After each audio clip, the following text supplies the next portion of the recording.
Source: The 100 Girlfriends Who Really Love You. The show starts with the third-year graduation party on the go.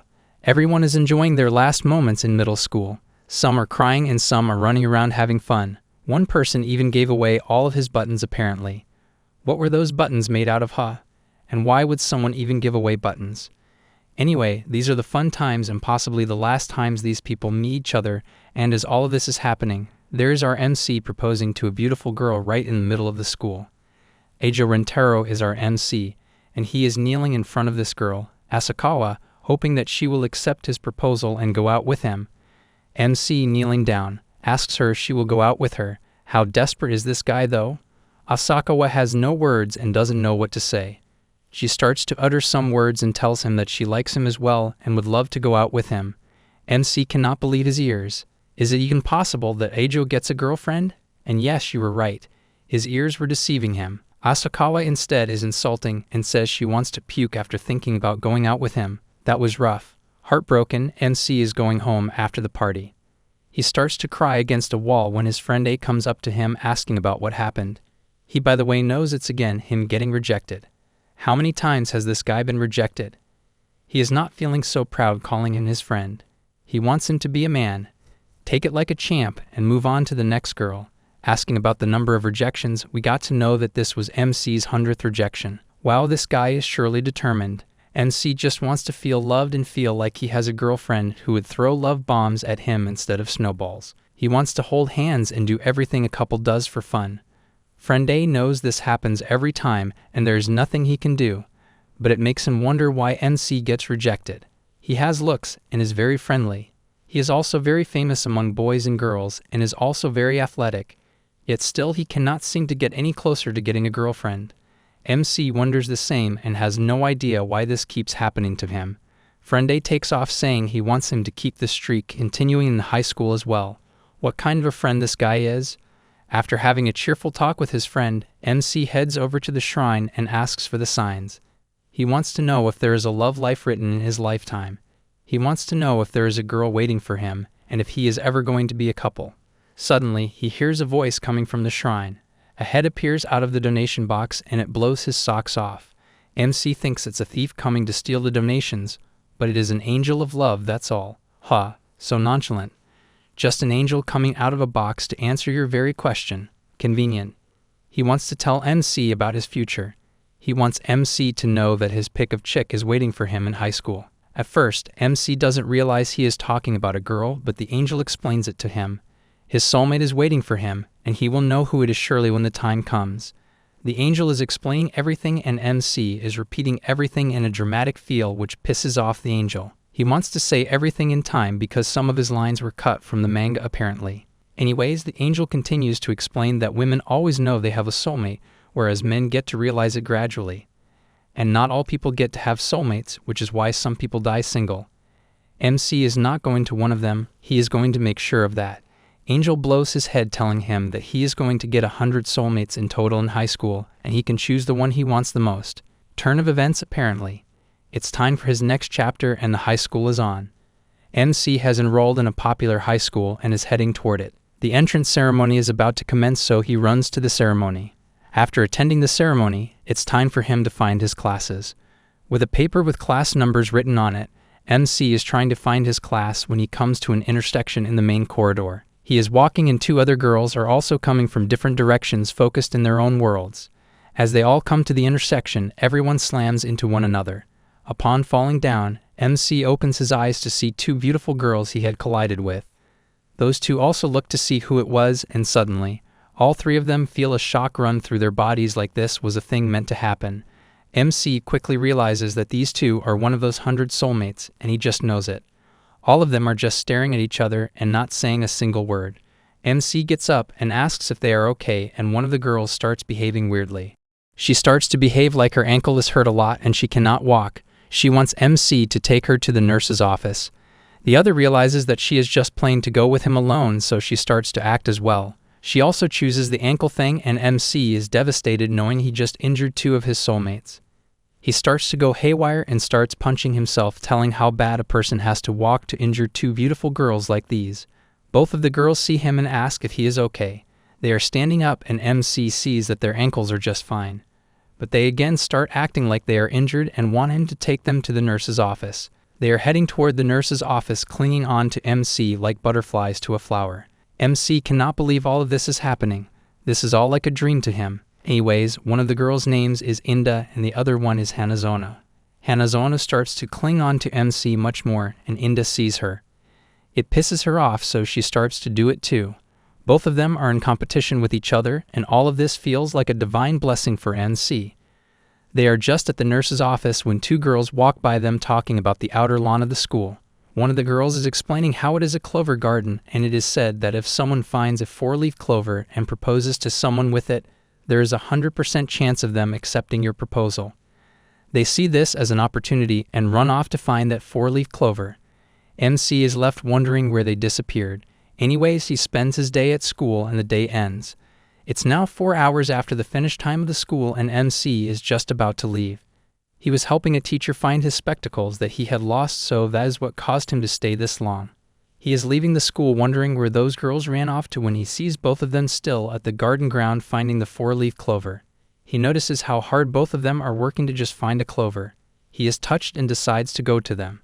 He gets down to the lawn and sees Inda there while Hanazono is somewhere else. She is sweating finding the clover and MC offers her a drink. Inda feels very shy accepting the drink. He asks about Hanazono, but Inda doesn't know where she is. Accepting the drink, Inda is still trying to maintain her tough character, but MC can see through her obviously.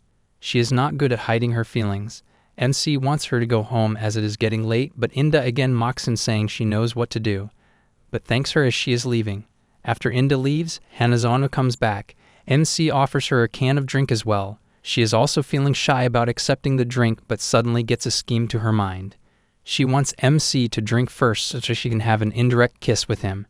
Inda is losing behind Hanazono. She says that she cannot finish a can, so he has to drink half of it, but MC brought a small can as well. But somehow she manages to convince him to drink some of it. Taking the half-drunk can, Hanazono is about to have a sip of it for her indirect kiss when MC realizes what she just did. Hanazono is so ready for it but cannot stop shaking. She spills all of the drink on the floor and drops the can as well. She gets down to pick up the can, but it is too late. The drink is empty and there is nothing she can do now. MC offers her a napkin to clean herself when Hanazono grabs and holds his hand. The moment is very surreal for MC, and he has never felt this feeling before. Hanazono starts to confess her feelings and tell him how much she loves him.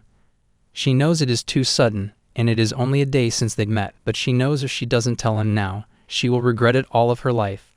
She is head over heels for him and wants him to go out with her. MC has never had a girl ask him out, and all of this is a dream for him. He starts crying and doesn't know what to say. He is about to accept her proposal when Inda comes back. She has a lot of cans with her and freaks out seeing these have this romantic moment. She is furious seeing Hanazono making her move, and also behind her back. She starts to scold Hanazono while she behaves like she didn't know Inda also loved MC. But Inda heard her saying that she knew she was not the only one in love with him. MC starts to get really confused. He cannot believe Inda also loves him. Inda tries to cover her feelings and act like she doesn't like him a bit. "Why are you acting like you are really tough, my girl? Just go for it." MC is getting a lot of mixed signals when Inda also confesses her feelings for him. She tells how much she loves him as well and wants him to be her boyfriend. It is safe to say that this has never happened to MC, and he cannot believe a second of all of this. Hanazono and Inda come up to him and want him to tell them which one of them he is going to choose. He has to pick one of them, but MC knows there are a lot more soulmates to come, and he cannot just pick one of these two right now. He tells them that he will tell them tomorrow about his pick, and they have to wait till then. Back home, he is getting really crazy over this decision. How can he pick one of those beautiful girls? He still won't believe what just happened to him today and how two pretty girls confess their feelings to him. The god of love appears once again in this agonizing time for MC. He knows how hard it is for him to choose one of them, but he has to do it. MC asks about other people and how they choose when two of the soulmates happen to confess feelings together. God explains that everyone gets only one soulmate, but something tragic happened while writing MC's fate. After a bit of dramatic silence, he tells how he was watching his favorite program on the TV while writing his fate, and instead of writing one in the soulmate section, he wrote 100. 100 as in the score of the program he was watching. That has got to be one of the most hilarious reasonings ever to exist. MC starts freaking out more after getting to know what happened to his fate. The god also adds one more thing to his painting decision. He explains that if he chooses one of them, the other soulmates die automatically, and he doesn't have a say in this. This makes the decision even more difficult. How can he decide now that if he chose one the other will die? He is walking outside his house thinking a way to solve this huge problem when he gets an idea. He thinks that if he rejects both of them together and tells them around the corner, one by one, to go out with him without telling the other, it can work. He can do it 2 times without both of them even knowing the other exists as his girlfriend. This decision sounds more promising than letting one of them die. The next day, Hanazono and Inde are waiting in front of the school. They are waiting for the decision MC would have made by now. MC arrives and he is in hell of a bad shape, but he has an answer for both of them. Both of them are anxious about it and MC starts to speak. He kneels down and asks both of them to be his girlfriends, but this is not what he had thought the day before, right? Inde and Hanazono are freaking out hearing this. We get to see what happened after he thought of that strategy. He punched himself right in the face after thinking of that 2 timing behind back strategy. He would never disappoint himself with this because he knows how much effort goes into confessing your feelings to your love. He would never insult those feelings and lie to both of them, and that is how he decided that he would ask both of them to go out together. He wants both of them to be his 2 timing because he can't just let one be after rejecting them. Inde is absolutely mad after hearing this 2 timing thing. Inde starts to insult and call him crazy when MC pulls out 2 4-leaf clovers and offers them. They both cannot believe he would do that for them. Apparently, MC has been finding these all night. He asked the teacher he helped to let him into the school, and he managed to find not 1 but 2 of them to offer both of them. Inde again insults, saying he is acting like a child that believes in that superstition's beliefs. But MC was just trying to make them feel happy because both of them were trying to find one yesterday after school. He thought this was what they liked. This touches both of them, and they do not know what to do now. Hanazono gets up and accepts his 2 timing offer. She cannot love any other person after meeting MC, so she would rather be his 2 times than getting rejected. Saying this, she clings on to him, telling him that she expects him to treat her perfectly. Inde sees Hanazono again being the first and also goes on to cling to MC, accepting his terms. MC feels like crying having 2 girlfriends at once. Inde warns him that he has to treat her right, otherwise he will pay. He couldn't ask for more at this time, but there are 98 more soulmates to come now. What would MC do then? This is going to be a fun journey. The next day, we see MC talking to someone as he tells him how after a rejection streak that hit 100, he now has not only 1 but 2 girlfriends for the first time in his life. Turns out that our delusional hero was actually talking to a pole this whole time. Ojou then tells the pole that he is about to walk to school with the loves of his life. There, both of his girlfriends arrive, though it creeps Inde out to see how lonely Ojou is that he is talking to a mere pole right now. So Ojou tells her that basically he is going insane after finally getting his first girlfriend. Inde then offers Ojou that she can be his chatting buddy if the boy is that lonely.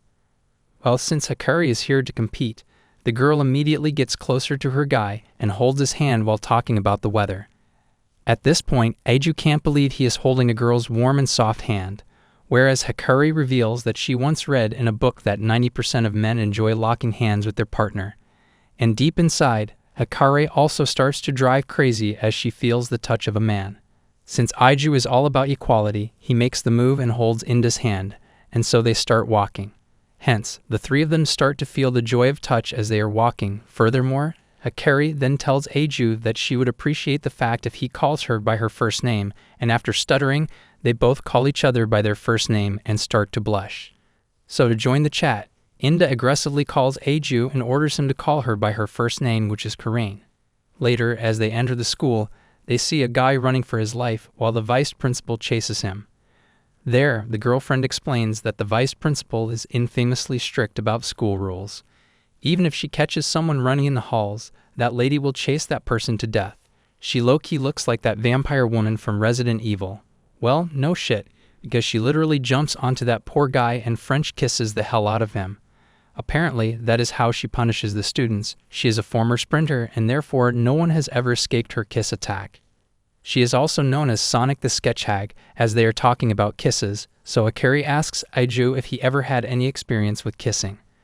So ojou tells him that his mouth is still as virgin as his body, and with that statement, both Hikari and Karain get prepared to be the early bird and get the first kiss.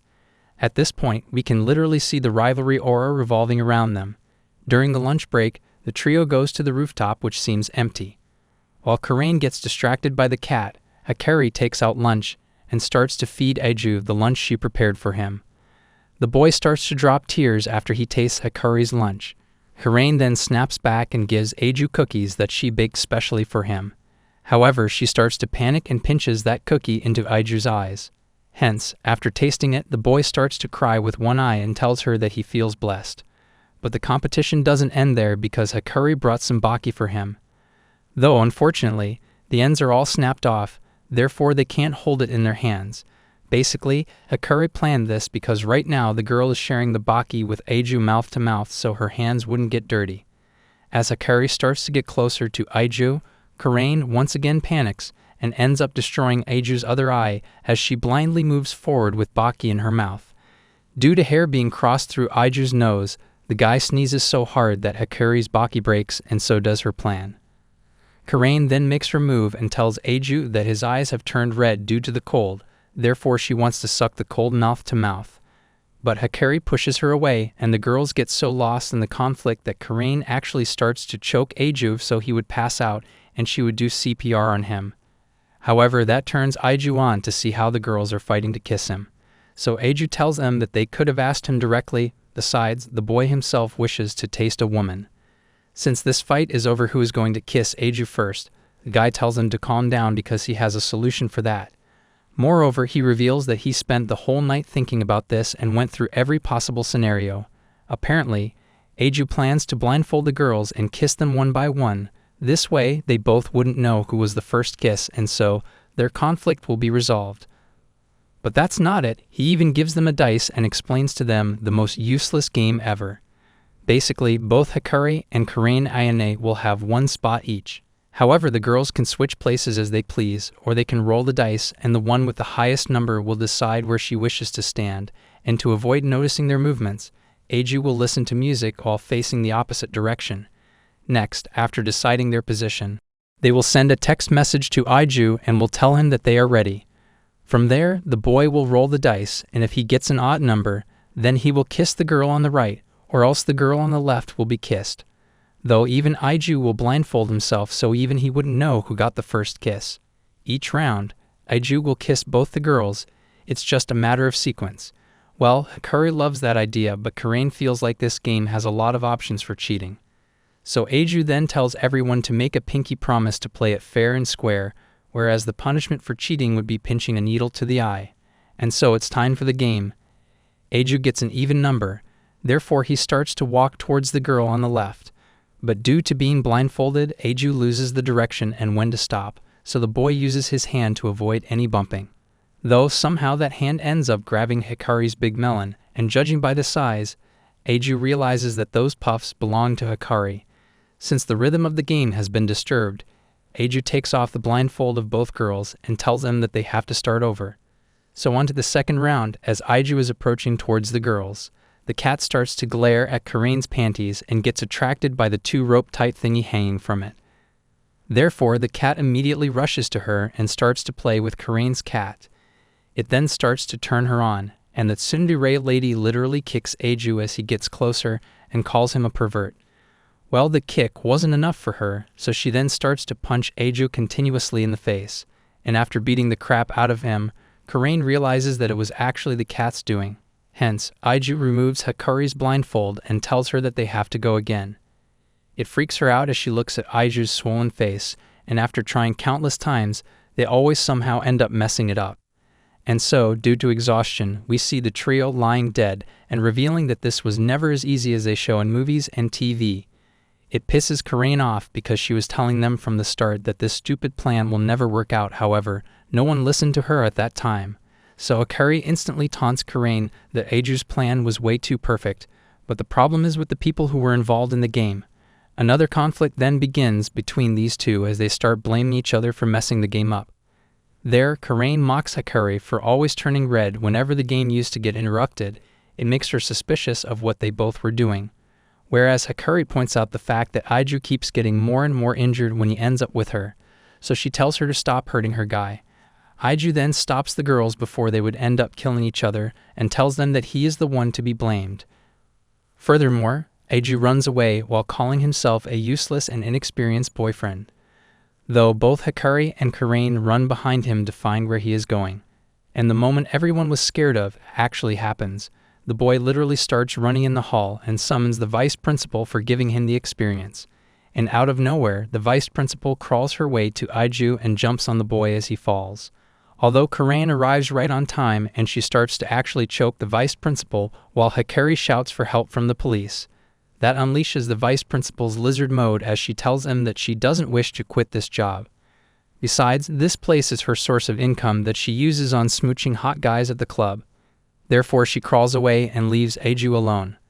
The girls then ask Ojou the reason for this self-harm, so Ojou gets emotional and explains that they both kept fighting for the first kiss, therefore he decided to waste his precious first kiss. Well, at this moment, the girls feel so bad that they both point at each other and tell Ojou that he can kiss them first if he wants, they won't mind at all. Looking at the girls finally having unity, Ojou immediately hugs them together out of joy and decides that the trio will kiss each other at the same time. Though Ojou makes it clear that this way both Karain and Hikari will end up eventually kissing each other too. At first they both start to hesitate, but Ojou holds their hands and tells them to believe in each other. What's next? The guy will ask them for a threesome. And so after so many hurdles in their day, the trio finally succeeds in becoming Ojou's first kiss. The next day, the trio goes to the library where both Hikari and Karain reveal that they are here to get cooking books so they can cook for their bae. While the girls are busy fighting over books, Ojou wanders around the library and stops by a book named Love, Hagaki, and Me. There he sees a little kid and weirdly, they both get zinged as they see each other. And just like that, another soulmate enters the chat. We listen to the story of Shizuka, who is a royal princess. She has been living her royal life, but was never satisfied by it. She has been living in solitude for most of her life. The thing is, she hates this kind of living and wants to go out and feel the air. She has never made any friends outside of this castle. This is one way of thinking about your luxurious life. She is explaining her life when we see her in the library of the school. She tries to reach for a book on the shelf, but someone else also wants the same book, so their hands hit together. It is MC, and he was reaching for the same book as well. Looking at Shizuka, the lightning crack happens once more and MC has another one of his soulmates right in front of them. Shizuka is blushing like crazy and starts to look here and there, but she is not saying anything. MC apologizes for hitting her hand like that, but he cannot stop feeling the emotions of a soulmate. He never guessed that he would be meeting another soulmate in the library. Upon asking who she is, Shizuka takes a book out of the shelf and makes words from it to talk to him. She tells him that she is from the royal family, but words make MC believe that she is the librarian. Shizuka is trying hard to make good sentences, but every sentence is not landing correctly. She asks if there is something she can help MC with. MC takes a minute to understand what she is saying, but when he gets it, he tells her that he is looking for a funny novel right now. MC told her by doing the gestures and not speaking, so she asked him through the book why he could not speak. He asks the same to her when she replies that she finds it hard to interact with people.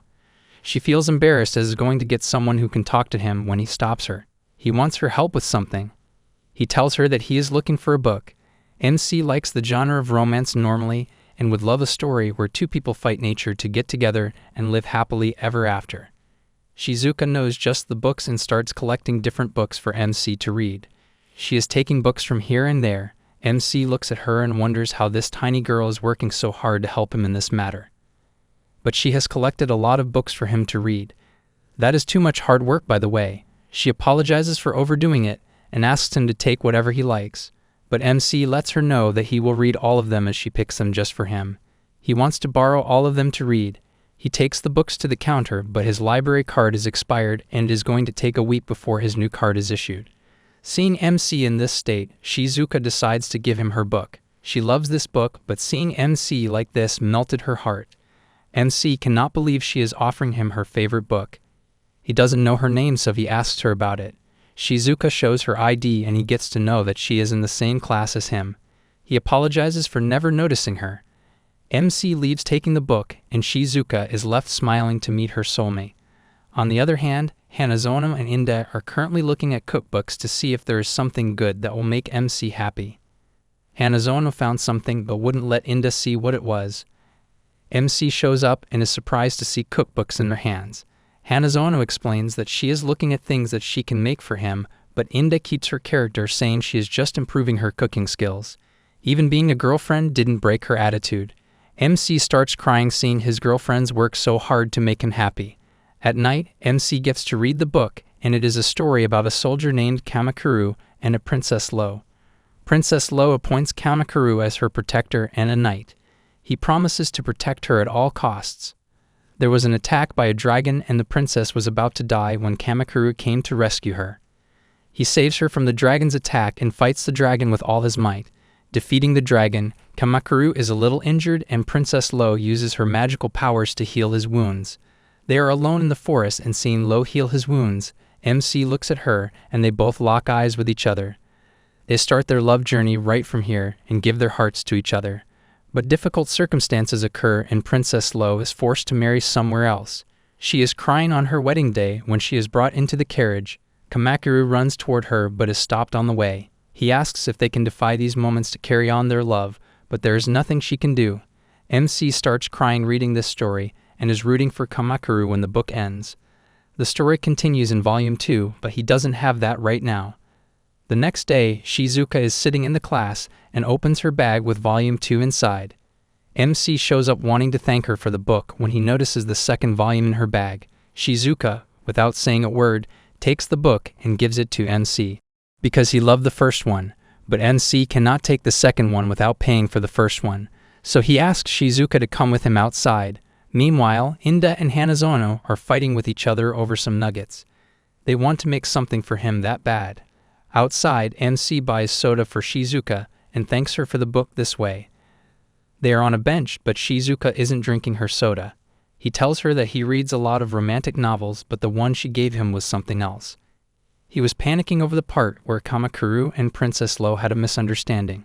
Shizuka starts giggling at how excitedly MC is talking about the book. She tells him that she is carrying the book from an early age and has kind of memorized it. He can understand seeing how easily she flips pages to find the perfect sentence for the instance. He praises how much she loves this book. He shares that he never reads a book again and again, but this is something special she has. Shizuka flips the book again and tells him that she doesn't deserve that praise, and it is just something that is natural to her. For some reason, MC asks to take the first book back and tells her that he will return the book after some days. She agrees and gives the book back. She thanks him for not shunning her personality just like that and understanding her. A little later, Shizuka is in the library all happy when the librarian notices her. Upon her asking, Shizuka starts freaking out and denying that she is happy.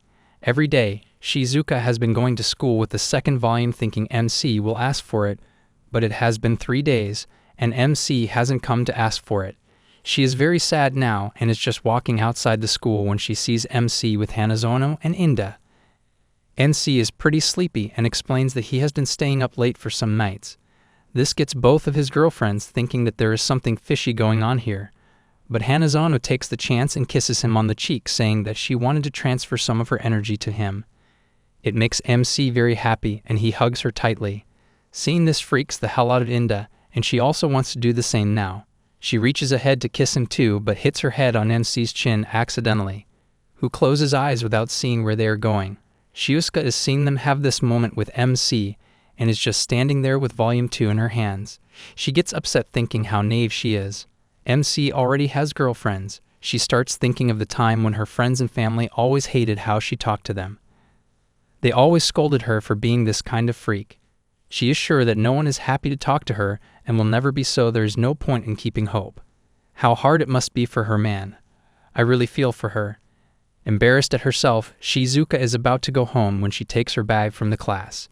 MC shows up alone and is glad that she hasn't gone home. He asks her to sit with him and take out her smartphone. There is an app he wants her to install. Shizuka does exactly what he says and tells her to open the app. It's an ebook of the same volume one has borrowed from her. He explains that it was very hard for her to communicate with others by carrying the book with her all the time. She can just use this app to communicate now. She can select a text in there, and it will read the text using a synthetic voice. Shizuka cannot believe this and tries something. It works, and it just blew her mind how accurate it is. She could not believe that MC put all the text one by one with her hands to make sure she could talk this way. Well, that happens when you are in love. MC explains that it was pretty hard for her and the other person to communicate using the book. This way, they can look at each other while they talk. Now MC wants her to try communicating with him. Shizuka, feeling extremely sentimental, selects a text and it reads out. It says, "I love you." Suddenly, tears start dripping across the phone screen and MC realizes that this is something completely unique. Shizuka thanks him for not treating her like a freak. MC knows this is not that she is a soulmate and she has to save her. It is just that she is true to her feelings about him. He grabs Shizuka by the shoulders and tells her, "I love you too." That was very sudden. The next day, MC takes Shizuka with him to his other girlfriends and asks for their permission to make Shizuka his third girlfriend. Inda cannot believe he is even asking for it, but on the other hand, Hanazona starts crying seeing how loyal he is. She cannot believe that MC didn't drop them for his new love. This is also a perspective. Inda doesn't agree with all of this and feels like this is absurd. MC promises that he will never let any of them feel less loved. If he does, he will atone by committing seppuku. What are you, a samurai? Inda gets that he is serious about it and allows it. He still has 97 of the soulmates left to come. Introducing his third girlfriend to his previous two girlfriends, Hikari and Karain, they meet Shizuka, Rintaro's new girlfriend. Where you can't even make one girlfriend, some dude just made his third one. Rintaro, turning to Shizuka, says that she might already recognize Hikari and Karain as they are Shizuka's classmates. Adding to the conversation, Rintaro says Shizuka speaks through quotes from her favorite series. As Shizuka is a librarian, she loves to read books. Noticing her small little details, Rintaro tells Hikari and Karain about Shizuka, how Shizuka moves her toes while reading like a puppy's tail, depending upon the scene she is reading. Further adding on about cute gestures, Rintaro turns to Hikari, whom he loves when she puts her finger in her mouth when she's thinking. Could he be imagining something instead of the finger? She bites her finger when thinking intensely, which Rintaro finds hot. Rintaro then tells Karain about her cute gesture, the way Karain twirls her hair as if she is trying to brush off a compliment. Here the girlfriends start blushing like a red tomato, thinking Rintaro cares about them so much. While the girls are blushing, Rintaro adds on how he loves when Hikari pouts when she kisses and Karain gets so into it that she stops breathing while kissing. Coming as a shock to Shizuka, Rintaro has previously locked lips with his other two girlfriends. So shocking, as if she isn't Rintaro's third girlfriend. Seeing that Shizuka has lost her comfort, Hikari and Karain ask Shizuka if she is interested in kissing their boyfriend. Shizuka exclaims that it is her God-ordained destiny to stay chaste until marriage. Damn, God still does make girls like Shizuka. Rintaro, not minding that, says it's alright to take it slow for now, and he doesn't want to kiss until Shizuka is ready to kiss him too. Burning into jealousy, Hikari and Karain chomp down their food. As the three girlfriends sit with Rintaro eating their lunch, Hikari and Karain burst into a fight to feed lunch to Rintaro. While they fill up Rintaro's mouth with food, Shizuka quietly sits and eats her lunch. Later on, Hikari tries to talk to Rintaro and gets cut off by Karain that it's her turn. Karain taunts Hikari that she has been boring Rintaro. Hikari repeats the same words to Karain and they start fighting again like cats and dogs. Seeing them fight, Rintaro tells them to mind their personal space or they will end up kissing each other again. I mean, what boyfriend doesn't want to see that? Hikari and Karain start calling each other all the slang during the fight, while Rintaro notices Shizuka has been weirdly quiet, maybe because she's not comfortable yet. Of course, it's an uncomfortable position to be the third girlfriend. For that situation, Rintaro came prepared, or as he thought he was. To make someone open up to you, you must first open up yourself so they feel comfortable talking to you. Kind of smart coming from a man.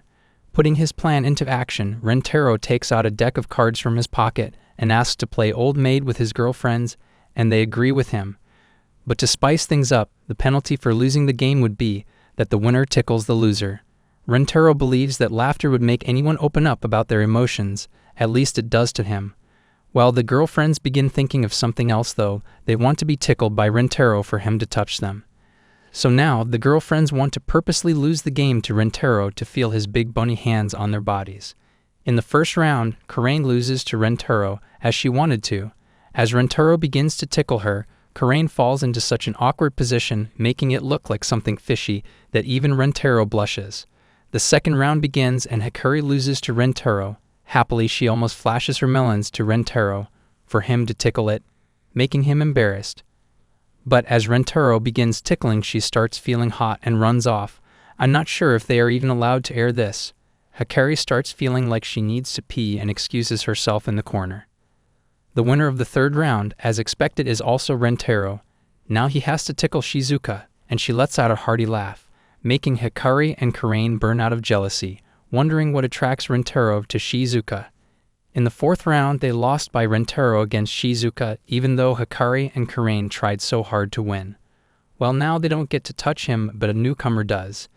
As Shizuka approaches to tickle Rentaro, instead of actually tickling him, she begins poking him and Rentaro begins laughing. Looking at this, Hikari begins thinking that the shy personality of Shizuka attracts Rentaro.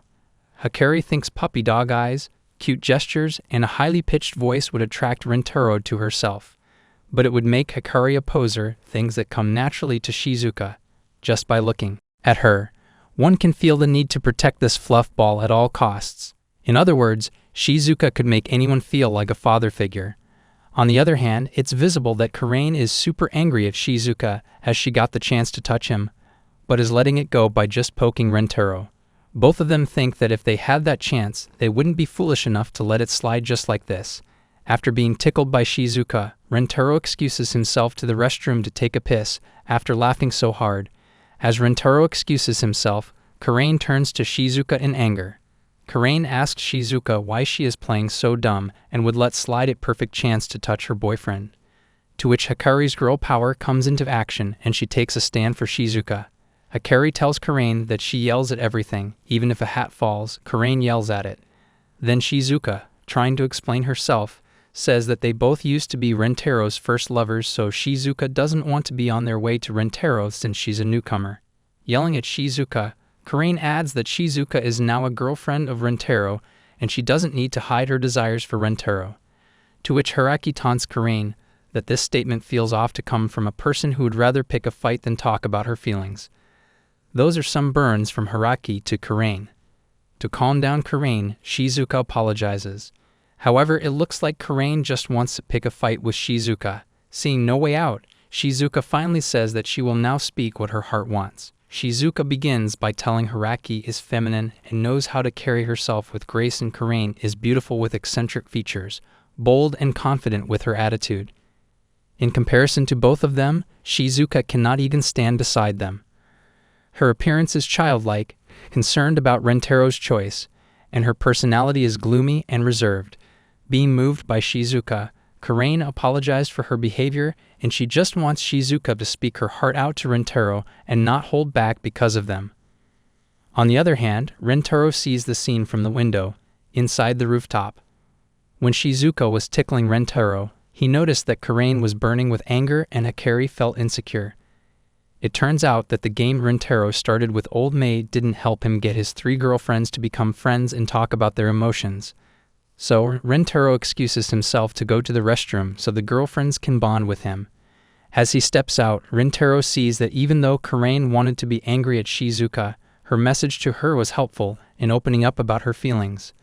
To ease up the fear Shizuka feels for Karain, Hiraki was there for her to take the bullet. Rentaro starts feeling emotional and happy about how the girlfriends have bonded together. Aw, something any man would want to see. Entering the rooftop again, Karain approaches Rentaro that they are doing the penalty round again, and this time Shizuka will properly tickle him. Hearing it, Shizuka finally decides to speak her mind, after being understood by the other girlfriends. Nervously, Shizuka approaches Rentaro and says that she wants to be kissed, and that she lied about the God-ordained chastity to him. Rentaro already had it figured in his mind. As she lifts her face to him, Rentaro finds Shizuka so cute that he begins patting her head. She pulls Rentaro near her and he kisses her, turning Shizuka red out of shyness. On the other hand, Hikari loves that Karain made Shizuka speak her mind. Now she might as well speak hers too. Karain asks what that means, and Hikari explains it to her. She approaches Rintaro and asks to be kissed. But before that, Hikari asks if she is still good for him, as Hikari felt insecure a few moments ago. Rintaro says that all three of them are beautiful in their own ways and kisses her too. Shizuka and Hikari, being dazzled by Rintaro's love, stand there as Rintaro turns to Karain. Her ego being in the way, Karain says she doesn't want anything, but Rintaro hugs her and tells her she's cute when she's flustered. Karain blushes at it and begins playfully hitting him. As Karain hits her final blow, Rintaro says that he wants to kiss her. Does she want to kiss him too? Karain, being shy, still agrees with him, and Rintaro kisses her too. Standing there, Hiraki, Karain, and Shizuka, still feeling the effect of Rintaro's kiss, they see Rintaro gazing at them. Hiraki asks what's the matter, to which Rintaro says he feels like the luckiest man in the world. Anyone would feel the same if they had 3 girlfriends at the same time. He explains that all 3 of them are the best girlfriends Rintaro could have ever asked for and thanks them for being like that. Hiraki, Shizuka, and Karain say that they feel the luckiest girlfriends too. Well, did not know splitting a man would be a great feeling. Laughing at the tics of speech, they all let out a hearty laugh. Hey guys, welcome back. It's time for another good anime to recap. Here's the anime title so no one in the comments asks. Source: I'm giving the disgraced noble lady I rescued a crash course in naughtiness. I'll spoil her with delicacies and style to make her the happiest woman in the world. So this wholesome story is about an overpowered demon lord who is betrayed. Yep, another demon lord betrayal show. It seems like anime studios are really running out of ideas this season. Anyways, MC becomes a hermit and adopts an abandoned innocent cutie to turn her into a bad girl. So, in a big spooky forest, we see a girl running as fast as she can. She then trips and falls, like everyone always does at life-staking moments. There, a group of soldiers were chasing her, but they got scared and stopped for a moment. One of the soldiers told the others that deep in this forest, there's a demon lord who really hates humans, and if you get too close to his home, he gets all violent and nasty. Just then, they get a message that the girl is nearby, so they start chasing her again. In this situation, even if a 5-year-old warns you, just run away. While she was running, the girl said sorry to someone named Natalia for running off without telling her. She then appears to be promising something, but once again, she ends up falling again. And now as she stumbled, the girl saw a house nearby and passed out. The next morning, a guy named Alan reads a newspaper headline about a bad lady from a different country who has gone missing. He then feels something strange and goes into the forest to check it out. There he sees some weird animals gathered up as they are looking at something. So Alan starts to wonder if there's a monster around. Upon investigating, it appears that it isn't a monster, it's the girl. Seeing the poor girl in messed up form, Alan thinks that maybe she freed herself from abductors and has ended up here. But that's not it. We even see the soldiers hiding nearby, but Alan already knows about them, since he used some basic magic tricks to mess with their heads.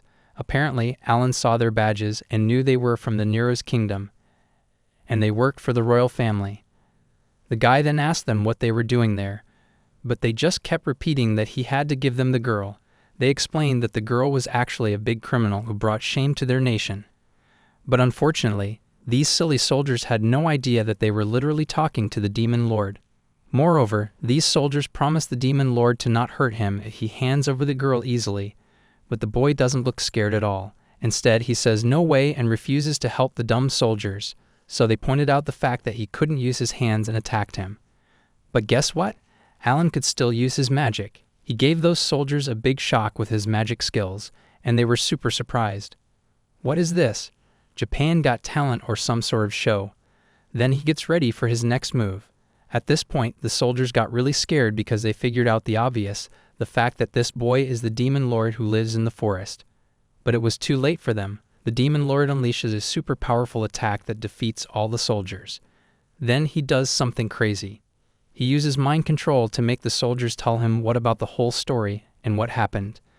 The soldiers then reveal the fact that they have searched the forest but couldn't find any trace of the girl, so they thought she got attacked by a monster. After that, the demon lord sends the soldiers away as his new puppets, and so those soldiers lose their memory about what just happened to them.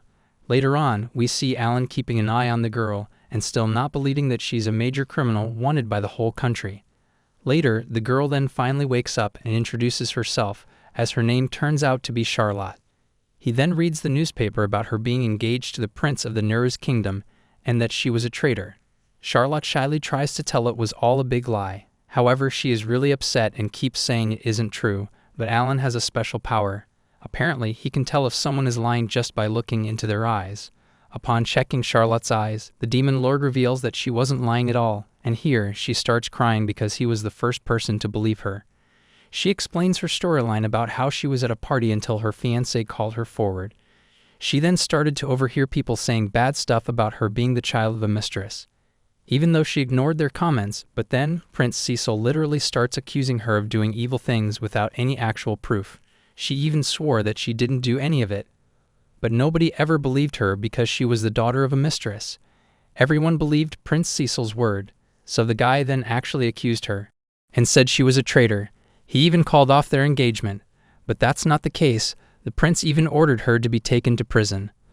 But Alan could see that she was framed. He thinks that maybe the prince didn't want to marry her, or perhaps he just wanted to change the consumer of his meat.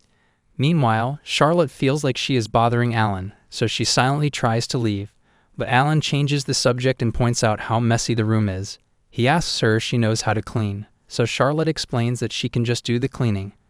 But that's exactly what the guy required, therefore he immediately offered her a job as a live-in maid to take care of the chores. I hope cleaning is the reason why he is hiring her. But Charlotte reminds him that she is still a wanted criminal. Therefore Alan takes a minute to think about it. I mean, he is literally the demon lord. Does he really have to think about the law and order? Basically, Alan lives deep in the forest, far away from other people, because he didn't want to have anything to do with the outside world. Taking in a criminal would go against that, but at the end of the day, he'll have a story to tell. 3 years ago, he was invited to join an adventurer party.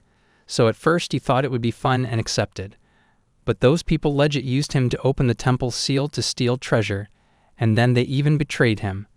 They left him alone against a bunch of monsters. However, Charlotte thinks that it is terrible, and Alan can't believe how pure-hearted she is just because she points out the obvious. She believes his story right away, because back then, he had no one to help him, so he thinks that they have something in common. However, Charlotte didn't want to cause any trouble for Alan and said no to his offer. So Alan does something drastic. He puts a curse on himself that would stop his heart in 3 minutes, and he reveals that he can't lift the curse until she agrees to work for him. Alan warned her that if she didn't decide soon, an innocent person would die because of her. Hence, Charlotte panics at this crazy situation because she thinks he is just a nice guy trying to help, all because she doesn't know he's the famous demon lord.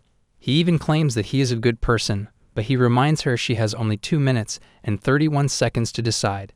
And if that wasn't enough pressure, Alan creates panic as he reveals that it is getting hard to breathe. Moments later, Charlotte gives herself in and becomes Alan's maid. Alan was amazed by how well she cleaned, and he remembered how rough her hands were when they first met. He realizes that she might have been a noble girl, but she was more like a servant. Charlotte said all she did was polish the floor, and Alan uses his magic to tidy things up. But Alan had a unique way of cleaning, which was basically burning stuff. It made Charlotte wonder if she was really needed.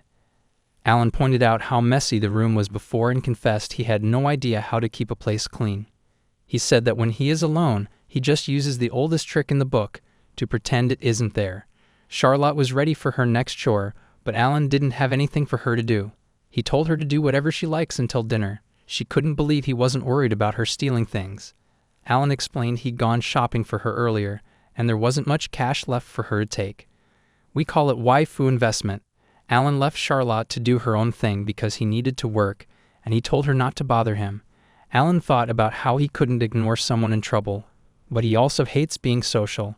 He figures that even though Charlotte felt grateful now, she eventually get tired of him and leave, setting aside his demon lord duties, which are mostly don't disturb and don't be disturbed.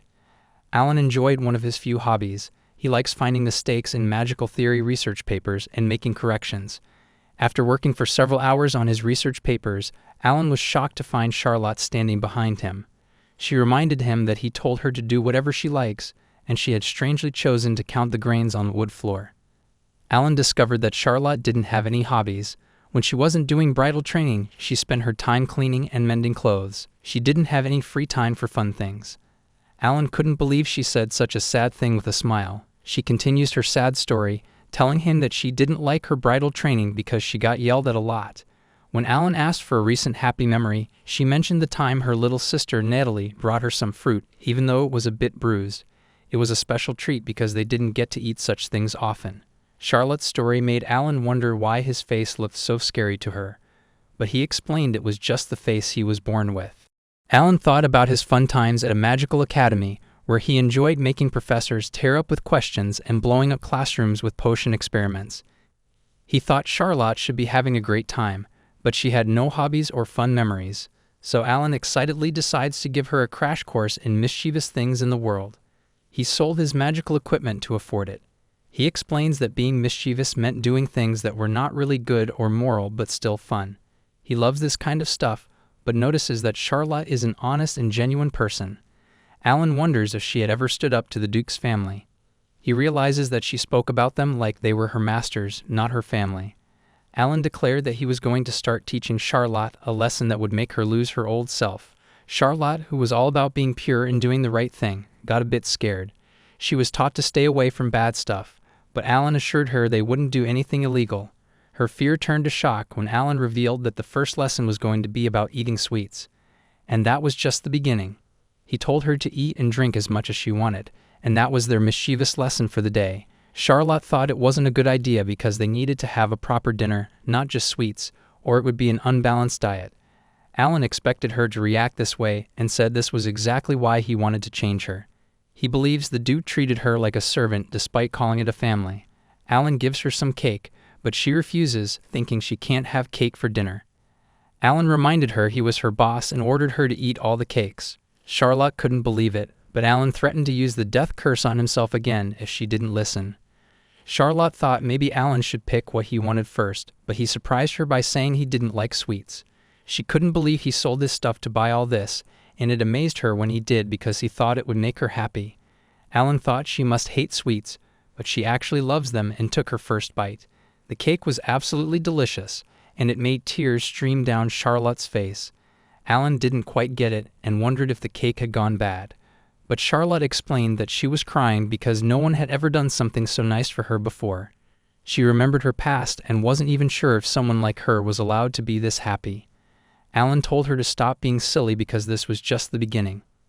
He planned to teach her all the joys in the world. He decides he was going to fill her up with food, show her all the fun things there are to do, and take her to places all around the world. He wanted her to have so much fun that she'd eventually get tired of it and say she was the happiest person in the world. Charlotte couldn't believe he was doing all this for a total stranger, and he admitted he didn't even know why he was doing it. But he was going to do it. Charlotte said she had no way to repay him, but he told her not to worry and to think of it as going along with his hobby. Charlotte wanted him to try some of the sweets, and he reminded her he didn't like sweets. But he gives in and tries it. To his surprise, it wasn't so bad, and they both enjoyed their super sweet dinner. Alan, who usually didn't like being social, decided to try it just this once, and they had a great time. But outside, danger was coming. Later, Alan starts thinking about how he met Charlotte and how she has grown on him. He never thought she would like cakes so much. However, he wanted to go the extra mile for her, making her experience new things. He then smiled as he decided on his next crash course. The next day, Alan wakes up, wondering when he fell asleep. The hours he spent overnight weren't wasted, though, as he admires his newly compiled naughty list. He is so impressed with himself, and he thinks Charlotte will enjoy ticking off activities off the list too. He then realizes the list was made more to his interest than that of Charlotte. He thrashes the list with regret and decides to make a more suitable list for Charlotte. At that moment, Charlotte opens the room with a broom in hand, wanting to clean out the study. She greets Alan, wondering why he was awake so early. He tells her he fell asleep in the study, trying his best to keep his new list secret. Charlotte asks him if it was work that kept him up all night, telling him that it was bad for his health. Alan takes her advice and says he will be going to bed. He tells Charlotte to have breakfast without him. Just then, Alan notices she is holding something and questions her about it. She tells him it's a broom and she wants to clean up the entrance. Alan is lost in thought, but Charlotte brings him back by asking if she wasn't supposed to. Alan tells her since she has cleaned up the places he assigned to her, she doesn't need to clean up anymore. Charlotte reminds him that she's in his debt and she would like to make herself useful. Alan is in awe of how diligent she is, telling her it's okay to take things easy, especially early in the morning. She tells him she is used to the routine and that she'll be fine. Alan asks her if she was cleaning every day she was at the Duke's mansion. Charlotte chuckles nervously. Alan thinks that her family must have had countless servants. The fact they still made her clean the house was just not right. He thought back to her story of how she was treated like a servant and exiled for a crime she didn't commit. This pisses Alan off, but Charlotte tries to calm him down. She bids him a good rest as she exits, telling him she will try to clean quietly. Alan wonders why she doesn't speak ill of others or say any word of resentment against her family. He knew if he were in her position, those who offended him would have been crushed by now. He continues pondering why she won't say anything about those who offended her, though she has something to say. He sums up that her fear and self-esteem prevent her from speaking up. Suddenly, a voice says good morning from outside. This causes Alan to rush to the front door to see a Catwoman standing close to Charlotte. Alan rushes to her side and introduces her to the Catwoman as his new maid. The Catwoman brushes him aside and exchanges pleasantries with Charlotte. She introduces herself as Miacha. She says she is a courier with Satiro's shipping company. Charlotte is too surprised to answer, and Alan explains to her that Miacha delivers his mails. Charlotte finally responds to Miacha. Miacha tells Alan she didn't know he could be so resourceful, calling him the Demon Lord. Charlotte is surprised by the name, but Alan tells her it's nothing but a nickname.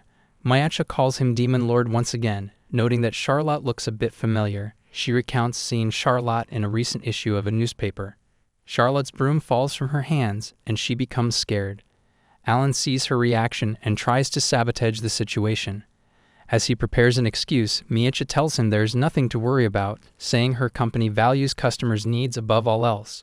She tells him she doesn't mind who the maid in her customer's house is. Both Alan and Charlotte appreciate her confidentiality. Miacha tells Alan that the Neru's kingdom is outside their service area. Alan asks her if her actions would have been different if it was. Miacha says who knows, but her expression shows it would have been a different story. They enter the house and Miacha hands Alan's delivery to him. Alan asks if she can make a delivery for him, to which she answers in the affirmative. Charlotte asks him what he's delivering, and he tells her it's a magic potion he makes for the magic store in town. Alan tells Miacha to be careful and not let the bottle break while being transported. Miacha tells him she will be extra careful since his potions are in high demand. Charlotte did not know Alan made a living from selling potions. Miacha asks Alan why he doesn't want to live in town since it would be easier for him to sell his potions that way. Alan just says there are too many people in the city. Miacha recounts that he doesn't like being around people. She tells him to live a little since he is still so young. Alan tells her to mind her business with a stern look on his face. Miacha is startled and tells him people call him Demon Lord because his face is so scary. Alan thought it was natural for people to say such things about an evil-looking sorcerer living on the city's outskirts. Alan goes back to memory lane and we see 3 kids walking through the forest looking for the Demon Lord's lair. There are 2 boys and 1 girl. One of the boys tells the others that he heard the Demon Lord turn whoever comes close to his lair into puppets. The other boy is really excited, saying there must be a lot of puppets at the Demon Lord's lair. The girl, however, looks scared, telling the boys they shouldn't be going into the forest alone. The boys call her a chicken, and one of them claims he will end the Demon Lord's life by himself. Suddenly, Alan appears behind them, telling them the forest is not safe for kids at night. The kids are petrified with fear and take to their heels when they notice he is the Demon Lord. This makes Alan a bit sad. Alan comes back to the present, telling Miacha that kids enter the forest as a test of courage when they hear his nicknames. Alan says he just wants to live a quiet life. Charlotte asks if the title of Demon Lord is really just a nickname. Alan tells her it is, and he is nothing but a simple sorcerer. Miacha teases him, saying he hates people but he can't abandon those in need. She tells him to find a purpose for living or a hobby to pass away time. Alan tells her once again that it's none of her business. Alan approaches her and asks if her company handles mail-order businesses. She tells him she can get anything he needs and hands him her company catalog. Alan looks through the catalog and hands it to Charlotte, telling her to make a list of whatever she may need from there. Charlotte makes her choice and Alan places the order. Charlotte promises Alan she will pay him back, but he tells her not to worry about it. Charlotte tells him she doesn't want to impose after everything he's done for her, but Alan assures her that he's fine. He tells her if she hesitates, he will buy every item in the catalog for her. At this point, Charlotte has no choice but to agree to choose whatever she wants from the catalog. Mayacha laughs at Charlotte, telling her if she wants to end the demon lord's tyranny, all she has to do is tell him off. Charlotte replies that she can't because she is indebted to him. Mayacha rushes to her side and says if she were in her shoes, she would give Alan a taste of her killer cat fists to end his arrogant attitude. She playfully uses Alan as a punching bag, saying it is a great way to relieve stress. Alan caught her catfish, laughing naughtily as he got an idea of a new thing to teach Charlotte. The next day, Mayacha comes back to deliver the goods ordered by Charlotte and by Alan. Charlotte gets a small bag, but Alan gets a huge wooden box. Alan peeps into the box and looks satisfied with his delivery items. Charlotte tries to look over his shoulder, but he closes the box so she can't. Mayacha asks Alan what he is going to do with the delivered package, and he tells her he will use it, of course. Mayacha says she isn't convinced he would use the package, but he tells her the package is not for him, but for Charlotte. Charlotte is shocked the package is for her and asks Alan what he bought. Alan laughs, and with a snap of his finger, the wooden box opens up to reveal a punching bag. Charlotte doesn't seem to know what it is, so Mayacha explains its use to her. Charlotte doesn't understand why she should have a need for the punching bag, thinking it could be for physical exercise. Alan tells her that is the naughty item for the day. Mayacha asks Alan what he means by naughty item. She also asks if it was a form of play, and if was taking advantage of innocent Charlotte. Alan tells her thoughts are running wild, and he would never do anything so dangerous. Alan attaches a photo of her fiancé to the sandbag and helps Charlotte put on a boxing glove. Alan tells her she is all set to relieve herself of stress. He tells her to punch the bag as hard as she can manage. Charlotte is a bit reluctant to do it, and Alan tells her she doesn't need to just accept everything. She needs to be angry.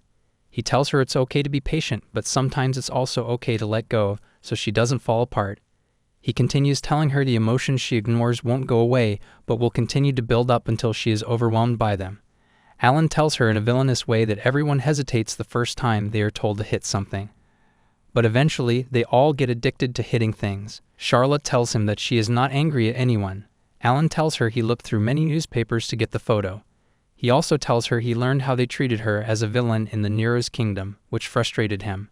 He asks Charlotte how she is not angry after everything they put her through while she lives in Nero's. Charlotte tells him the prince probably had a good reason, but Alan tells her it isn't reason enough for them to treat her like they did. Alan asks her if she will forgive all they've done to her. Charlotte tells him she has to, since she owes her life to them for bringing her up since she was a kid. She says she also feels bad for the prince for having her as a fiancé. Alan realizes her kind-heartedness is a big problem, and it ruined his perfect plan. His plan had several stages. He first wanted Charlotte to resent all those who wronged her. Then the next thing would be to uncover the evil deeds of the prince. Then Charlotte's innocence would be proven, and she would be free. Lastly, all problems will be taken care of, and Charlotte will get to live a happy life. Alan realizes his plan isn't enough to make Charlotte express her emotions because he is so used to suppressing them.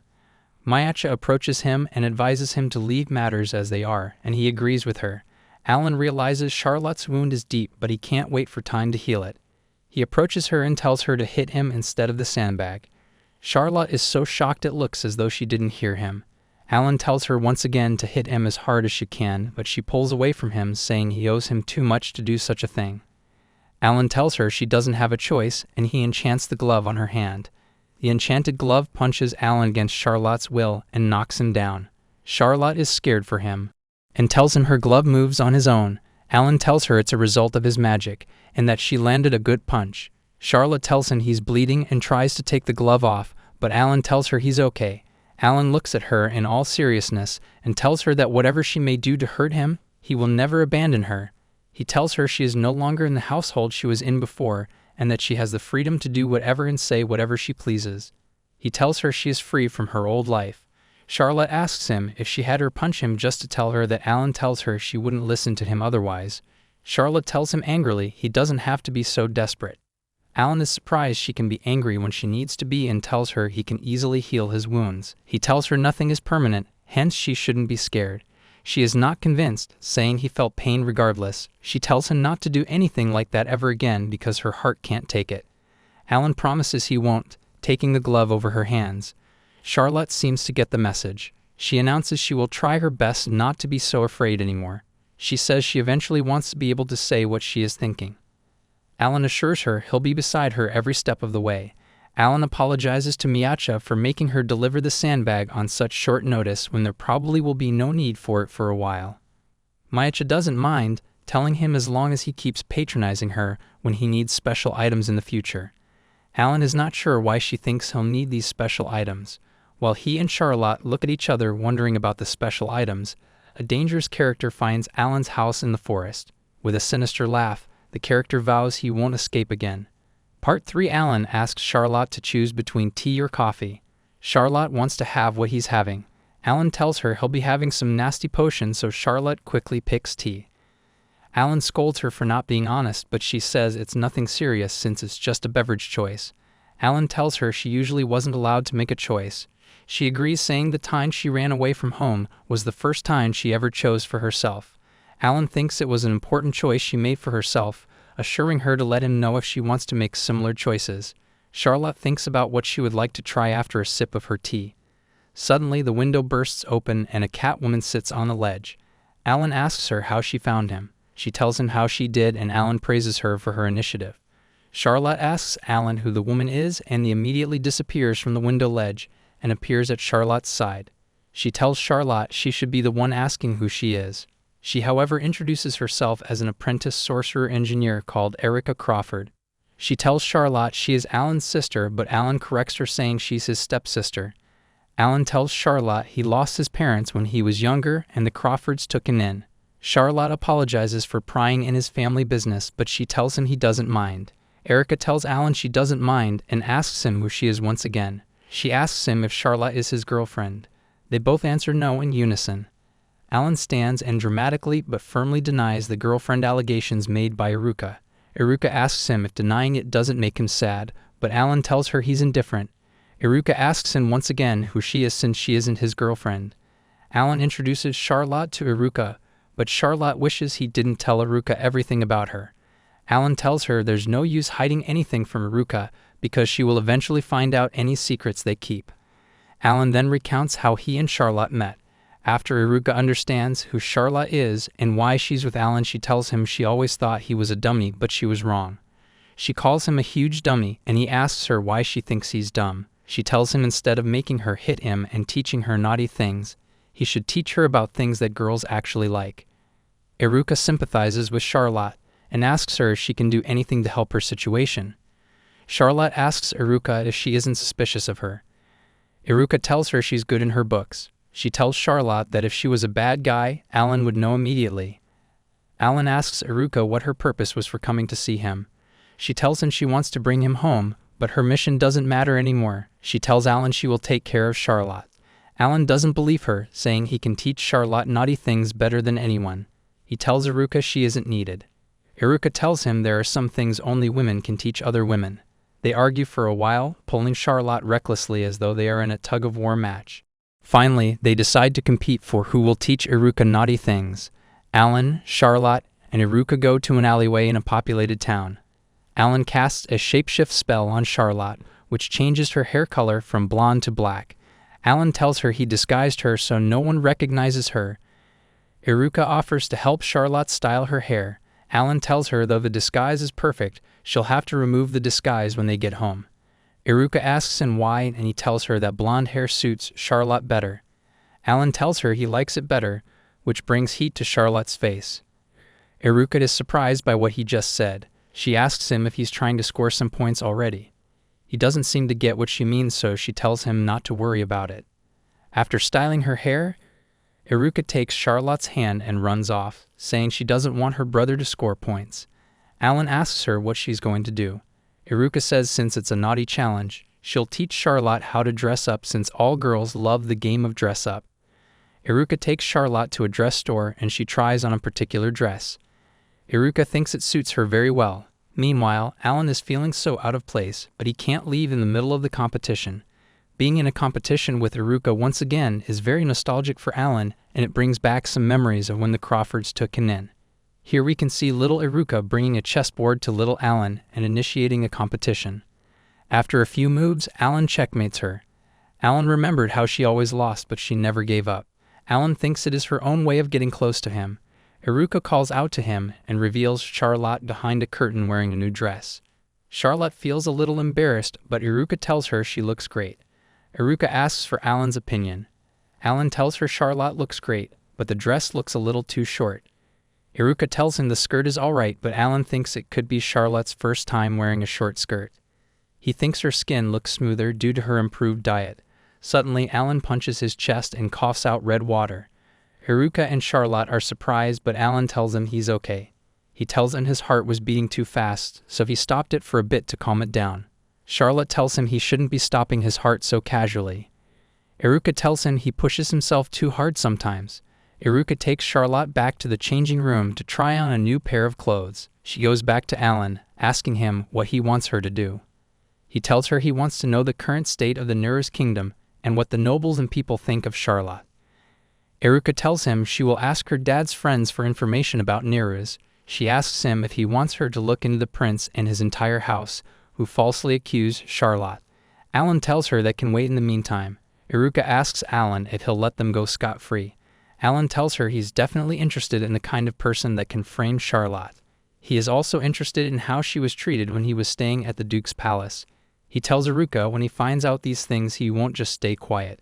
He tells her he'll storm into the country and wreak havoc regardless of Charlotte's opinion. However, he tells her he's not ready for that yet, so they can live their lives as they please for the moment. Iruka sees reason with him with a coy smile on her face. He asks her why she's making such a face, and she tells him she's impressed with how much he has changed. She tells him he never concerned himself with other people's business, but now that he does, it's a good thing. Just then, Charlotte pokes her head out and asks for a hand with the dress clasped on her back. Iruka offers to give her a hand. Iruka goes behind the curtain. Charlotte shows her the position of the clasp, and Iruka asks her to turn around. When Charlotte turns around, Iruka pauses, with surprise written all over her face.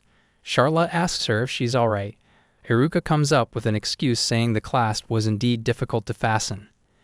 Iruka helps her and then draws back the curtain, revealing Charlotte's new outfit to Alan. Alan tells Iruka he thinks the new outfit is too revealing as well.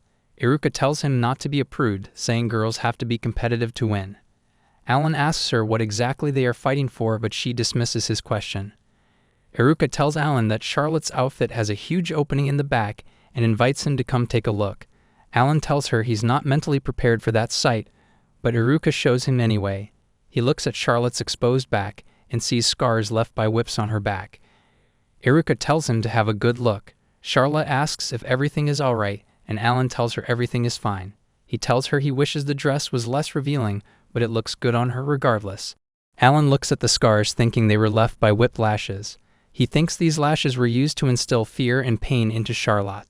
He notices that Charlotte doesn't seem to know about the scars. He raises his hands and a bright green glow emerges from his palm, healing her scars. Charlotte tells him she feels warm, and he lies to her, telling her he's amending a worn spot on her dress. She thanked him for that. Alan reasons that for her scars to clear up with simple magic, Charlotte didn't receive proper treatment for them. Alan still doesn't know what could have justified such hate towards Charlotte. Alan is fuming uncontrollably internally. Alan tells Iruka he will need her help to terminate the subjects of their earlier conversation. Iruka assures him of her full support. Charlotte asks who they will be terminating. Alan tells her book mites have infested their parents' home, so he's asking Iruka to air the books under the sun. Charlotte tells him she doesn't like bugs. Alan tells her he doesn't like bugs too, metaphorically referring to the Duke and his family. Iruka then asks Alan to pick out a dress for Charlotte. Alan is surprised by this. Iruka asks him if he wants to concede, but he tells her he won't be doing that anytime soon, though he wasn't comfortable doing it. He went over a few racks but couldn't make a choice. He picks one dress at random, asking Charlotte to try it on. Charlotte's face boils hot red. Alan asks her if something is wrong. He looks at the dress and notices it's not very decent. Iruka teases him for being too bold, but he tells her it's all a misunderstanding. They leave the dress shop. While walking down the street, Iruka asks Alan what he'll be doing for Charlotte. Alan tells her the naughty thing he's going to teach her is splurging. He tells Iruka he'll teach Charlotte how to relieve stress by buying things she wants without hesitation.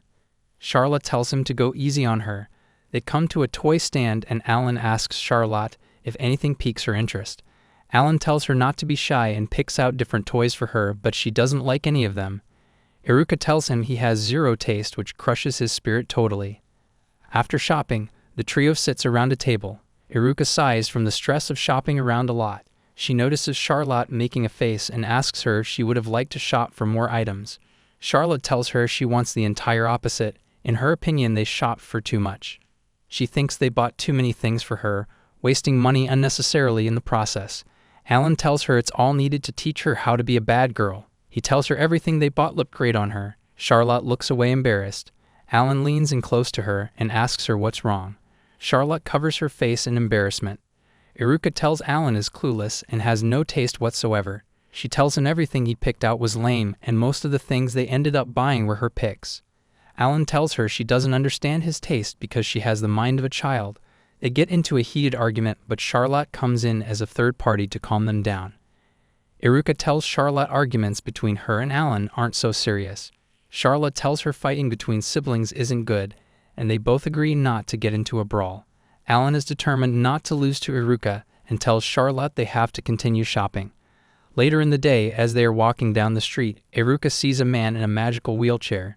She immediately thinks the wheelchair looks cool, being a magical equipment freak.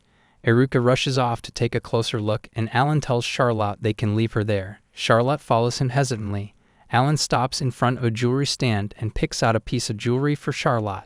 He tells her he picked it out because it matches the color of her eyes. He pays the stand owner, asking her to keep the change. The stand owner tells him he paid way too much. Alan tells her he likes to reward people for a job well done. Alan fixes the jewelry on Charlotte's hair, and she tells him it's Bee's favorite gift. Alan's heart shimmers at her compliment. One of the passersby bumped into Charlotte rudely, knocking her into Alan's arms. Two guys tell Charlotte to watch where she's going. They tell Alan they are from a certain gang, but Alan tells them he doesn't know of such a gang. He tells them he hopes to resolve any quarrel they have with Charlotte peacefully, but they think he's a clown. They want to engage Alan in a fight, and Alan is also ready to bring them down for their incompetence. Then he remembers that Charlotte doesn't like it when people fight. He calms himself and apologizes. One of the men tells him they'll forgive him if they let Charlotte lodge with them for a night. Alan is pissed off. They approach Charlotte, urging her to go with them, insulting the gift Alan bought for her. One of the men reaches out to touch Charlotte, but Alan grabs his fingers and subdues him easily. The other gang member pulls out a magical sword. Passersby urges Alan to run away quickly, but he destroys the gang member's sword and knocks him down with one punch. Everyone who gathered cheers for Alan. Alan realizes what he has done and immediately apologizes to Charlotte for scaring her by fighting. Charlotte tells him she understands he was trying to protect her, telling him she'll never be scared of him. Alan thought Charlotte would leave him immediately, but he's surprised to see she kinda likes him. Alan smiles down at her, telling her he's addicted to teaching her naughty things. Iruka mentally yields to Alan on the naughty challenge. At this moment, a huge golem appears behind Alan, standing over him menacingly. The golem tells Alan he knows he's the one who took down his boys. The golem and his gang members approached Alan. Part 4 Charlotte hid behind him for protection. The golem easily towered over Alan. He wondered about the different ways he could hurt Alan. Alan walked up to him without a care in the world. Charlotte was scared for him, but Alan calmed her fears. When he got close enough to the golem, he asked him if he was Megath. The golem asked him why he cared. Alan confirmed he's indeed Megath. He tells him meeting him is nostalgic because he hasn't seen a Megath in years. He taps Megath lightly, laughing cheerfully. Megath is immediately angered and punches Alan, telling him he doesn't know him. Alan is unfazed by the punch, only the force of it moves him back an inch. Alan tells Megath he has a poor memory. Alan introduces himself to Megath. Megath immediately bows down. He apologizes to Alan with fear and trembling for not knowing who he was. The gang members think their boss is a weakling for apologizing. They try to rile him up and get him to fight Alan. Megath immediately silences them so they don't provoke Alan further. Charlotte is confused by what is unfolding. Iruka comes out of the crowd to join her. She explains that her dad is a chairperson of the biggest magical academy that Alan attended. She tells Charlotte Alan graduated from the academy at the age of 12, making him the youngest in its history. She tells Charlotte the academy employed Alan as a teacher right after he graduated because he was a prodigy. Megath continues to apologize to Alan, calling him the Great Demon Lord. Charlotte asks Iruka about the name, and she tells her it was Alan's nickname when he was a teacher. Alan tells Megath that no one has called him by his nickname in a while. He asks Megath to raise his head since he didn't cause any trouble. Megath thinks he's been forgiven, but Alan tells him with a sinister smile that he did cause trouble for someone else. Megath is shivering now. Alan tries to explain who Charlotte is and their relationship, but he can't come up with the right words. Alan thinks about it for a second and comes to the conclusion that she's just a woman who is precious to him. He tells Megath that silently. The next day, Mayacha and Iruka pay Alan a visit to his house in the forest. They come to find him sitting gloomily on the front steps. They are surprised to find him in this condition. They try to question themselves, trying to discern why Alan is looking as he does. Since they can't come up with anything, they decide to ask Alan what's wrong. Alan tells them he didn't know they'd gotten so close to each other. Iruka has a eureka moment. She tells Alan the reason he's gloomy is because he had issues with Charlotte. Alan asks her how she was able to get what happened. Iruka tells him it's a no-brainer because nothing else could bother him like that. She asks him if they had a fight. Alan tells her it wasn't that simple. He recalled the events of the previous night. He and Charlotte were sitting at the tea table, having some tea. Alan proposes getting Charlotte some wages for her work. Charlotte tells him she can't accept that. He explains to her that she's been with him for months doing chores, and it's only right she gets paid. Charlotte tells him she doesn't feel useful enough to be paid. Alan explains to her that she does more than just clean the house, and she deserves compensation for her work. She asks Alan if he's sure of his decision. He tells her he's certain, and she finally accepts her pay. She thanks him for the pay. Alan tells her she shouldn't save it but use it to get whatever she would like. Charlotte tells him she doesn't have anything special. After thinking for a bit, she comes up with something. Alan is eager for her to tell them. She tells him she would like to go to town alone. Back to the present, Alan is regretting his decision to let her go alone. Alan asks Mayacha and Iruka for advice, but they're caught in their own conversation. Alan tells them to listen to him, and he finally gets their attention. Iruka tells him she doesn't expect such behavior from Charlotte. Alan tells her she immediately took back her request, but he encouraged her to go ahead. Back recalling the events of the previous night, he tells her he can make her wish happen with his magic. She thanked him for accepting. Iruka is surprised he actually accepted her request. Alan tells her he had no choice after hearing Charlotte pleading. Mayacha tells him he chose a difficult path. Alan tells them he's concerned for her welfare. They tell him his situation can easily be rectified. Now we can see Charlotte in town alone. She is disguised so no one can recognize her. She can't believe she's actually in town alone. Suddenly, Alan, Mayacha, and Iruka peek out of an alleyway. Alan is shocked they could easily tail Charlotte. Iruka tells him she's surprised he isn't the one who suggested they do. At that point, Charlotte brings out a map from her purse. She decides to go to a specific location. Alan is proud of her for using the map to find her way just like he taught her. Charlotte walks away and they heave a sigh of relief that they weren't found out. Iruka asks Alan why Charlotte decided to go to town alone. Alan tells her she wants to get something to buy. Mayacha asks him if he knows what she wants to buy. Alan tells her Charlotte told him it's a secret. Mayacha and Iruka are shocked Charlotte didn't tell him. Alan is happy she is now becoming her own person by keeping something secret. Iruka and Mayacha are worried that Alan is getting creepy. Charlotte walks around, not sure of where to go. Alan tells Iruka that Charlotte doesn't seem to know where she's going. Iruka agrees, saying she looks lost. Alan tells her that could be a problem. Charlotte looks at the map and looks around. She is not sure of her direction, but she starts moving regardless. Mayacha tells Alan his assessment may be correct and Charlotte could be in danger. Alan asks her what she means. She tells him judging by the direction Charlotte is going, she could end up in the Mirrored District. The Mirrored District is a dangerous district controlled by a gang called Serpent Fang.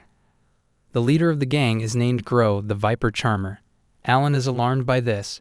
Iruka asks him what they can do. She suggests she can bump into her and act as though it was an accident. Alan tells her not to bother. He tells her since it's Charlotte's first adventure, they shouldn't butt in. Alan announces he has something to take care of. He leaves Mayacha and Iruka to take care of Charlotte and runs off. They tell him goodbye.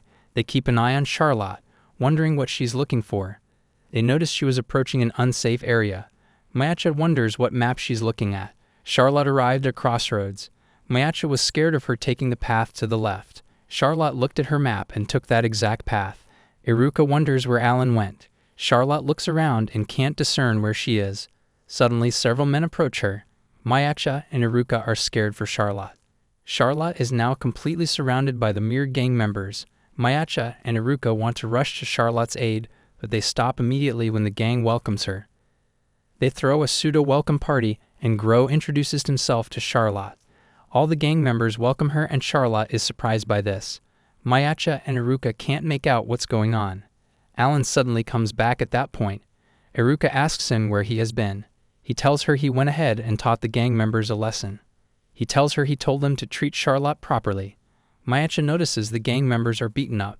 Charlotte asks them if they are fine. They are surprised she noticed they were injured. She presents the leader with a magic potion to heal their wounds. They are all moved to tears, and they bow to thank her for her kind gesture. Because of her kindness, they all vow to change their ways and live honest lives. Charlotte tells them they thanked them enough.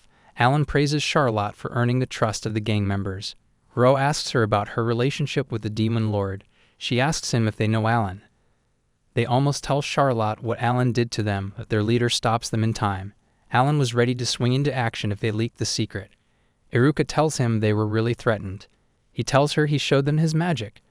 Charlotte begins answering Gro's question with Alan looking at her from an alleyway in anticipation. She tells Gro how Alan took her in since she didn't have a home, so she concludes that he's her master. Alan is disappointed by her description of him. The gang members think she was threatened with submission. Gro thinks their relationship doesn't seem right. Alan is angry by their words, but he understands their point of view. He thinks she's too kind and modest for someone like him who's known as the Demon King. Charlotte assures the gang members that Alan is a misunderstood gentleman. The gang members can't believe their ears. Charlotte tells them Alan also teaches her naughty things, but they get the wrong idea. Iruka and Mayucha are disappointed with her poor description, and Alan tells them he'll address it. Charlotte thanks the gang members for their time and takes her leave. Alan is grateful she wasn't harmed. Mayucha brings it to his attention that Charlotte is heading further into the dangerous district. Iruka tells him there are more dangerous squads in that area. With a coy smile on his face, Alan tells them there's nothing to worry about. Iruka hopes he won't be going ahead to pull that same stunt again. He tells her all he has to do is take control of the whole area. Iruka thinks he made a dumb decision. Alan goes through the district taking down different squads. Iruka and Mayucha do the same. They walk through the district easily, and eventually their brutality ends. They defeat all the gangs to ensure there's no threat to Charlotte. Iruka asks Alan if there's any need to watch over Charlotte now that they cleared out the district. Alan tells her she's on the right thought process, but he doesn't agree with her. She tells him Charlotte probably doesn't want him to know what she wants to buy. Alan is a bit hesitant regardless. Mayucha offers to watch over Charlotte alone. She tells Alan and Iruka to wait until Charlotte completes her shopping. Iruka thanks her. Alan and Iruka sit at a table, having some tea. Iruka asks him a question, but his mind is somewhere else. At that moment, Mayucha returns and tells them Charlotte has completed her shopping without a hitch. Alan commends her. He asks her if Charlotte will be alright since she's no longer watching over her. Mayucha tells him Charlotte came across one of her acquaintances, and she's safe with her. She tells him Charlotte and her friend will be coming towards them soon. Alan tries to ask her about what Charlotte bought secretly. Mayucha tells him she didn't want to see what she bought because she felt it would be rude. Iruka notices Charlotte and beacons her over. Charlotte is happy to see them all. She rushes over to them, and they exchange pleasantries. The jewelry shop owner was the acquaintance escorting Charlotte. She commends Alan. Alan doesn't understand what she means. Charlotte tells him everyone in town was talking about him. She tells him he made them feel safe. He asks her how he did that. She tells him that he cleared out the gang members from the district. Iruka teases him for helping people without meaning to. The store owner thanks him on behalf of the townsfolk. Alan thinks life is strange because he gets thanks from other people for something he did just for Charlotte. He accepts her thanks modestly. She tells Alan he's a rare catch and commends Charlotte for taking him as her boyfriend. They are both embarrassed. Alan explains to the woman that they are not in a relationship. She wishes them good luck and walks away. Charlotte thanks her for accompanying her. Alan asks her how her shopping went. She tells him it went well. She produces what she bought, and both Mayucha and Iruka recognize them as goods from a new shop. She presents it to them as their present, and they are really happy. They are surprised Charlotte came all the way to town to get them a gift with her first paycheck. Charlotte tells them she's showing gratitude to them for being kind to her. They are both happy with the gifts. Alan is feeling left out and asks her if she has something for him. She tells Alan she couldn't find anything he would like. Alan tells her he would have loved any gift that came from her. She apologizes for not thinking things through. Alan tells her he didn't mean to blame her. She tells him she's always been on the receiving end of kindness and that she doesn't even know what he likes. She notices a part of his robes that's flayed and offers to mend it for a start. She tells him while she's at it, he should tell her everything he likes so she can get him a present next time. Alan agrees. He observes a weird feeling in his heart and vows to cherish every moment with Charlotte.